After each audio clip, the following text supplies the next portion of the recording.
Então quer dizer que até o Tesouro Direto está fechando no prejuízo. É o que você vai entender melhor no vídeo de hoje. Nós vamos ver como é que um dos investimentos tidos como mais seguros e praticamente livre de riscos fechou o mês de setembro no vermelho.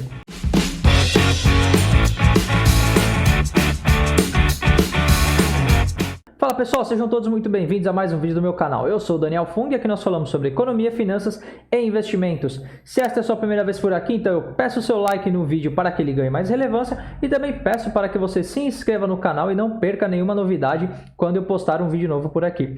No vídeo de hoje nós vamos entender melhor como foi que no mês de setembro deste ano o Tesouro Direto fechou no negativo. Nós vamos entender não é o fato simplesmente deles ter fechado no negativo, mas também qual é a conjuntura que levou as pessoas a venderem os seus títulos de forma antecipada, fazendo com que a marcação a mercado levasse a um prejuízo nos títulos para quem os detém. Então, deixa aqui nos comentários se você investe no Tesouro Direto, se você não investe, se você sabe o que é o Tesouro Direto, o que você pretende fazer com os seus títulos, se você perdeu dinheiro no mês de setembro, me comenta aqui abaixo, me fale aqui nos comentários o que aconteceu com os seus investimentos no Tesouro Direto. Eu preparei uma apresentação para o vídeo de hoje e o link desta apresentação está aqui na descrição do vídeo, que é o acesso que você terá ao meu blog, danielfung.com, e lá eu trago muito mais detalhes, eu escrevo textos, coloco imagens e eu vou compartilhar com vocês agora esta apresentação que eu preparei para o vídeo de hoje. Então vamos para a apresentação que eu preparei para o vídeo de hoje. Antes, lembrando que este vídeo não é nenhuma recomendação de compra ou venda de ativos, seu intuito é exclusivamente educacional. E antes de começar o vídeo, eu gostaria de destacar a frase que eu ouvi recentemente do Sérgio Machado, que é o sócio fundador da SF2 Investimentos, onde ele diz: se você botou dinheiro numa coisa, acompanhe. E o que ele quis dizer com isso? Que muitas pessoas entraram naquela história de que o Tesouro Direto é super seguro, você nunca vai perder dinheiro, você não precisa se preocupar. E bem, na verdade, não foi o que aconteceu no mês de setembro. Nós vamos entender todos os contextos, né? Por que levaram uma série de contextos que levou à queda dos ativos do Tesouro Direto. Mas antes vamos entender um pouco o que é o Tesouro Direto. O Tesouro Direto são títulos de dívida do governo federal. Então o governo federal ele arrecada impostos, ele gasta com a máquina pública e quando ele gasta mais do que arrecada, ele fica com uma dívida e ele precisa emitir títulos para que as pessoas comprem essa dívida, ele pega esse dinheiro e cubra esse rombo que ele mesmo causou. Basicamente é isso. Então, o Tesouro Nacional criou o programa do Tesouro Direto para que as pessoas físicas pudessem ter acesso a esse título e como uma forma de investimento, e o Tesouro Nacional, em troca, ele remunera os investidores, as pessoas que emprestaram dinheiro ao governo para comprar esse título. E como todo título de dívida, né, outros exemplos são as debêntures, que são dívidas de empresas, os CDBs, que são dos bancos. Todo título de dívida ele possui um indexador para determinar qual vai ser a variação da taxa de acordo com o andamento da inflação e um prêmio pelo risco, que é o que nós vemos aqui nos exemplos que eu coloquei. Então tem o Tesouro Pré-fixado 2023, que ele não possui indexador, ele paga um valor fixo de 4,93% ao ano. Nós temos o Tesouro Selic 2025, que paga o valor da taxa Selic mais 0,1873% ao ano, e o Tesouro IPCA 2026, que paga o IPCA, que é o indexador, mais 2,88% ao ano, que é o prêmio de risco. Então, dentro desse modelo, o Tesouro Direto ele só paga essas remunerações que estão aqui, que são as remunerações referentes ao dia que você compra o título. Eu estou utilizando a data de 18 de outubro de 2020 como parâmetro. Ele só vai pagar esses valores se você carregar os títulos até a data de vencimento. Caso você venda antes, você corre o risco sim de perder dinheiro, que é o que aconteceu com algumas pessoas em setembro, e no decorrer deste vídeo nós vamos entender quais foram os motivos que levaram.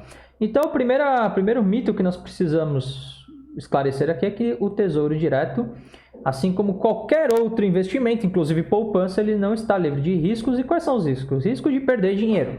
O risco para qualquer investidor é perder dinheiro, ou não conseguir recuperar o dinheiro investido, que é pior ainda, que são duas coisas diferentes. Uma coisa é você, eu investi 1.000 e resgatei 800. Outra coisa, eu investi 1.000 e resgatei 0. Então são riscos diferentes, ou seja, um risco de perder dinheiro e um risco de não recuperar mais o dinheiro, que são duas coisas diferentes e que precisam sim ficar de olho. No Tesouro Direto, o risco maior, evidentemente, é o de perder dinheiro, ou seja, você pode resgatar seus títulos, mas, como aconteceu em setembro, resgatar com prejuízos. Lembrando que você só vai obter aquelas rentabilidades prometidas caso você segure os seus títulos até a data de vencimento. E os riscos inerentes ao Tesouro Direto é o fato do governo, não, por algum motivo, não conseguir honrar suas dívidas, mas para um governo federal não conseguir honrar suas dívidas, seja no Brasil ou qualquer outro país, precisa existir um caminho de deterioração na economia muito forte. Nós estamos vendo a Argentina, que já anunciou diversos calotes, então a Argentina já está no estado de frangalhos das suas contas públicas e lá sim o investimento é bastante arriscado, como nós veremos mais à frente aqui no vídeo. Algo que é importante também deixar claro é sobre reserva de emergência e reserva de oportunidade. Muitas pessoas escolhem o Tesouro Direto porque os economistas falam, os youtubers falam, os educadores financeiros falam, reserva de emergência tem que ficar num lugar com liquidez, que não vai te proporcionar perda, que seja seguro, e aquela história. O Tesouro Direto neste mês se mostrou falho neste aspecto. Para quem tem a reserva de emergência e reserva de oportunidade alocados no Tesouro Direto, mas eu deixo aqui o último parágrafo, lembrando que este link está disponível na descrição do vídeo, que para o Tesouro Direto dar prejuízo, muita coisa ruim precisa acontecer, e foi o que aconteceu no mês de setembro. Então, sim, o Tesouro Direto continua sendo um ativo seguro. Você corre risco sim de perder dinheiro caso precise vendê-lo antes do prazo. Mas para chegar neste nível de fechar no negativo, como eu volto a dizer, muita coisa ruim teve que acontecer, e é o que nós vamos seguir analisando no vídeo. Então, o primeiro motivo ruim para levar o Tesouro Direto a um resultado negativo é a queda na taxa Selic. Então, a taxa Selic, além de deixar os títulos públicos menos atrativos para o investidor, ou seja, eu falo de uma forma bem generalizada, ele indica para o mundo que o Brasil, teoricamente, está se tornando um país mais seguro. Então, quando o estrangeiro, a pessoa que não está aqui no Brasil e que terceiriza a sua carteira de investimentos, quando ele olha para o Brasil, ele fala, caramba, o Brasil reduziu suas taxas de juros a 2%, deve estar se tornando um país mais seguro, porque estas são taxas de países seguros. É a tabela que eu coloquei aqui na postagem do meu blog, no artigo do meu blog. Mas aí ele vai olhar o panorama brasileiro. Reforma administrativa, não foi feita. Reforma tributária, não foi feita. Aumento de gastos durante a pandemia. País emergente que mais gastou dinheiro durante a pandemia. Então, o investidor olha tudo isso e fala, peraí, os caras estão cobrando taxa de juros de países seguros, mas não oferecem a mínima segurança e ainda aumentou o risco de investimento. Então, obviamente, essas pessoas elas param de confiar no Brasil. Ou seja, eles enxergam que, por exemplo, o México é um país mais interessante de se investir porque é uma economia um pouco mais segura que o Brasil e oferece o dobro de rentabilidade anual em relação à taxa de juros. Ou até mesmo o Emirados Árabes, que é um país seguro e que cobra uma taxa igual à brasileira. Então, este conjunto, ou seja, de uma desvalorização cambial, porque a taxa Selic também contribuiu para a queda no câmbio, a demonstração que o país quer se tornar um país sério, mas até agora não fez nada que demonstre seriedade. O fator risco-retorno não compensa no Brasil. Então isso acontece, acontece o evento que nós chamamos de fuga de capitais, que é quando os investidores retiram seu dinheiro do país, falam, aqui não dá, não tem como, porque eles não querem me pagar quase nada e tem um risco muito alto. Então eles retiram o dinheiro, eles vendem os títulos públicos e vão colocar o dinheiro deles em outro país, em outro tipo de ativo. E aí a fuga de capitais foi o fator que fez com que os títulos fechassem no negativo. Então, como nós podemos ver aqui, que eu também comento, toda a trajetória da taxa Selic até chegar a essa fuga de capitais. Então, entre 2018 e 2019, até junho de 2019, a taxa Selic se manteve estável em 6,5% pelo Banco Central. E aí o Banco Central começou uma rota de queda na taxa de juros de 6,5% a 2% em um ano. E, obviamente, somado ao efeito da pandemia, isto fez com que o dólar disparasse. Então, o dólar chegou aí a patamares de 5,20, 5 e pouco, e não pretende baixar pelos 5 por um bom tempo. Começou também a ter uma disparada nos índices IGPM, principalmente no IPCA, que são índices inflacionários. Eu já falei sobre isso, vou deixar até um vídeo aqui em cima onde eu explico melhor o motivo, né, da disparada dos índices inflacionários.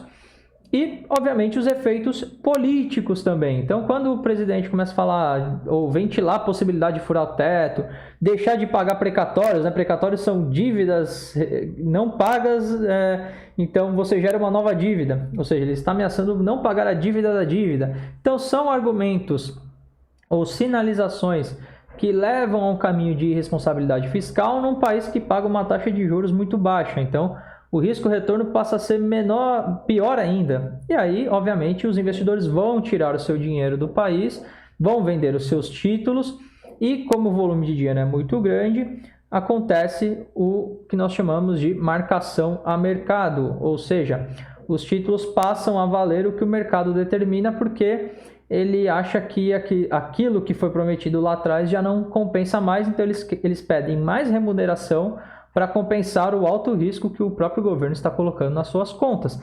E aqui, como nós podemos ver, eu tirei essa tabela do site Infomoney, como foi a rentabilidade dos títulos públicos no mês de setembro, tudo negativo. Então, a taxa de venda, a rentabilidade de setembro, a taxa de compra, tudo no negativo. Então, quem precisou vender seus títulos no mês de setembro, obviamente, perdeu dinheiro. Mas não é porque o Tesouro Direto não é seguro, nada disso. Porque o governo brasileiro tem dado demonstrações de que não pretende ser uma economia segura.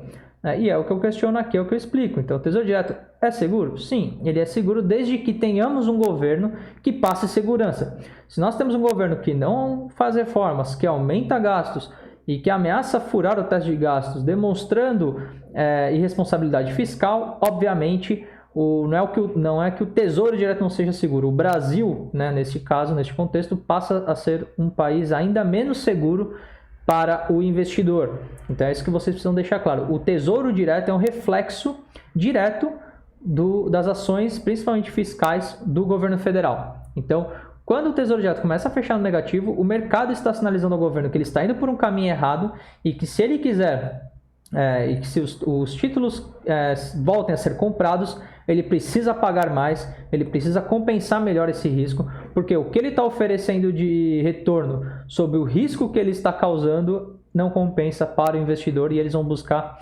portos mais seguros. Tem uma frase muito boa também que uma vez eu ouvi do Zé Maria Trindade da Jovem Pan, que ele diz: o capital é o sujeito mais covarde que existe, a qualquer sinal de risco ele sai correndo. E neste caso fica muito bem provado que sim, o investidor tem muito medo de, principalmente, irresponsabilidade fiscal. Então, pessoal, espero que vocês tenham gostado do vídeo de hoje. Não esqueça de deixar seu like, se inscrever no canal. Comente aqui embaixo o que você acha sobre todo esse panorama, se você investe em Tesouro Direto, o que você pensa que pode acontecer no futuro da economia brasileira. E até o próximo vídeo. Tchau, tchau!